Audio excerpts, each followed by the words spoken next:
डोक्सोलिन AX के नाम से मिल जाएगा या फिर डोक्सोमैक्स XT के नाम से मिल जाएगा। तो ये ब्रांड नेम है, ब्रांड नेम अलग अलग हो सकते हैं, ठीक है। और जो इसके अंदर साल्ट है वो ये होता है, तो साल्ट नेम आपको देखना है डोक्सोफाइलिन और एम्ब्रोक्सोल।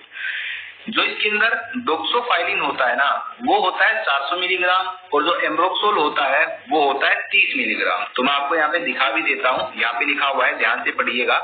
इसके अंदर देखिए ये है डोक्सोफाइलिन जो लिखा हुआ है 400 मिलीग्राम और नीचे लिखा हुआ है एम्ब्रोक्सोल जो लिखा हुआ है 30 मिलीग्राम। तो ये इसकी स्ट्रेंथ होती है कि कितनी क्वांटिटी के अंदर ये अलग अलग प्रेजेंट होती है, ठीक है।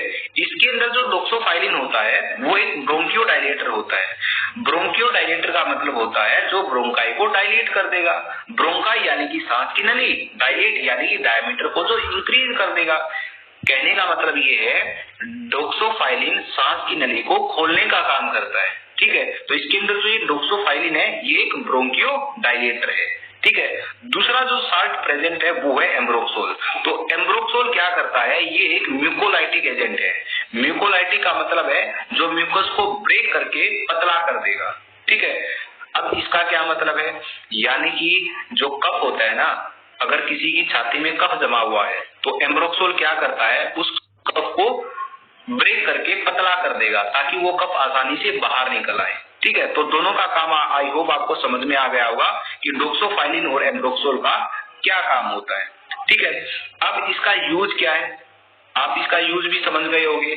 जिन पेशेंट को सांस लेने में दिक्कत होती है उनके अंदर इसका यूज किया जाएगा, ठीक है। जैसे कि इसका यूज किया जाता है अस्थमा के अंदर और सीओपीडी के अंदर। तो सीओपीडी क्या है, कोरोनरी ऑब्स्ट्रक्टिव पल्मोनरी डिसऑर्डर। तो इन कंडीशंस के अंदर जो ये कॉम्बिनेशन है डोक्सोफाइलिन और एम्ब्रोक्सोल का, इनका यूज किया जाता है। अब हम बात करते हैं डोज की, कितना डोज इस टैबलेट का देना चाहिए। तो डोज होता है इसका, एक दिन में एक टैबलेट डॉक्टर के द्वारा लेने की सलाह दी जाती है, ठीक है। और एक बात यहाँ पे ध्यान रखी जाती है, 12 साल से नीचे जो डोज मानी जाती है, जिसकी उम्र 12 साल से नीचे है वो चाइल्ड डोज के अंदर इंक्लूड किया जाता है। 12 साल से ऊपर वाले को एडल्ट डोज के अंदर इंक्लूड किया जाता है। तो एडल्ट डोज होती है दिन में एक टैबलेट, ठीक है। पूरे दिन में केवल एक टैबलेट लेने की सलाह दी जाती है। और चाइल्ड डोज की बात करूं, यानी कि जिसकी उम्र 12 साल से नीचे है, उसके अंदर ये जो टैबलेट है ये लेने को रेकमेंड नहीं किया जाता है, ठीक है। तो ये आपको याद रखना है। तो बच्चों में ये टैबलेट यूज नहीं की जाती है, ठीक है। तो ये हो गया डोज के बारे में। आगे हम बात करते हैं साइड इफेक्ट के बारे में।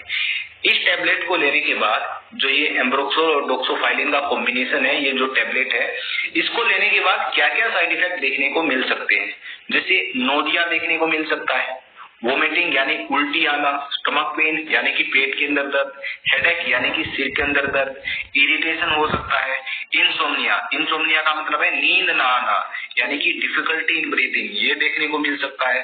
टेकिकार्डिया देखने को मिल सकता है, यानी कि जो हार्ट रेट है वो इंक्रीज हो जाएगी, फास्ट हार्ट रेट, ठीक है। या फिर जो रेस्पिरेटरी रेट है वो बढ़ जाएगी। तो ये सब साइड इफेक्ट देखने को मिल सकते हैं ये मेडिसिन लेने के बाद। ऐसा जरूरी नहीं है कि सबके अंदर साइड इफेक्ट देखने को मिले, लेकिन किसी किसी के अंदर ये साइड इफेक्ट देखने को मिल सकते हैं, ठीक है। इनमें से कोई भी साइड इफेक्ट या इसके अलावा कोई भी साइड इफेक्ट ये टैबलेट लेने के बाद अगर आपको दिखाई देता है तो तुरंत आपको डॉक्टर से कंसल्ट करना है। तो ये थे साइड इफेक्ट। आगे हम बात करते हैं कॉन्ट्रा इंडिकेशन की, यानी कि ये दवा कहाँ नहीं दी जानी चाहिए, उसका मतलब होता है कॉन्ट्रा इंडिकेशन, ठीक है। तो कहाँ नहीं दी जानी चाहिए, जो व्यक्ति डोक्सोफाइलिन या फिर जेंथिन के जो डेरिवेटिव होते हैं उनसे एलर्जिक है तो उसको ये दवा नहीं दी जानी चाहिए।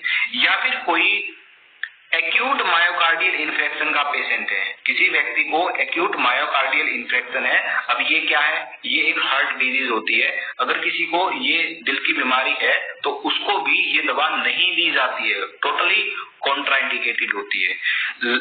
नेक्स्ट है हाइपोटेंशन। हाइपोटेंशन का मतलब है ब्लड प्रेशर का कम हो जाना। तो जिस पेशेंट को लो ब्लड प्रेशर होता है, लो बीपी है, तो उसके अंदर भी ये नहीं दी जाती है, ठीक है। तो ये टोटली इन सिचुएशन के अंदर ये दवा कॉन्ट्रा इंडिकेटेड होती है। अब बात करते हैं इंट्रैक्शंस की।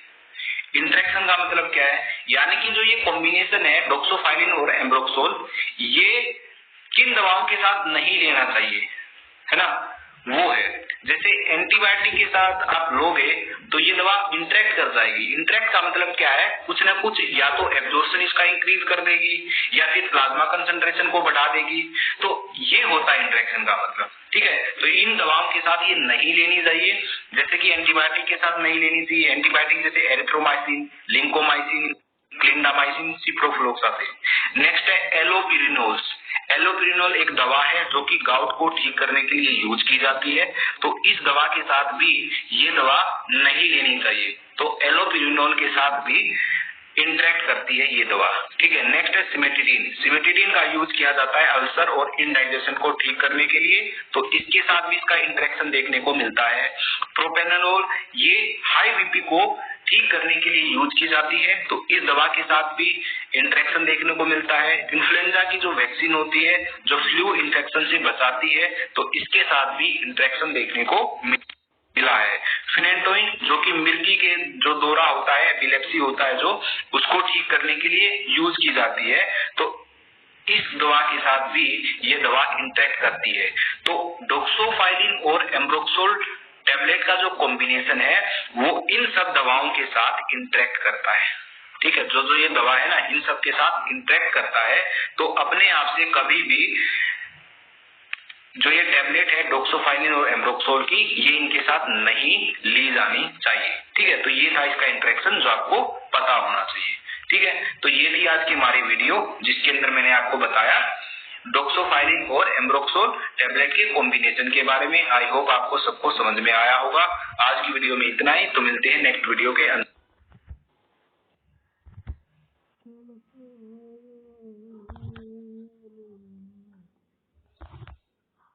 आप कौन से ऐप से आपकी दवाइयां मंगाते हो? सिर्फ 20%। ट्रूमैक्स पर आप आपकी महीने की दवाइयों पर 50% से भी ज्यादा की सेविंग कर सकते हो।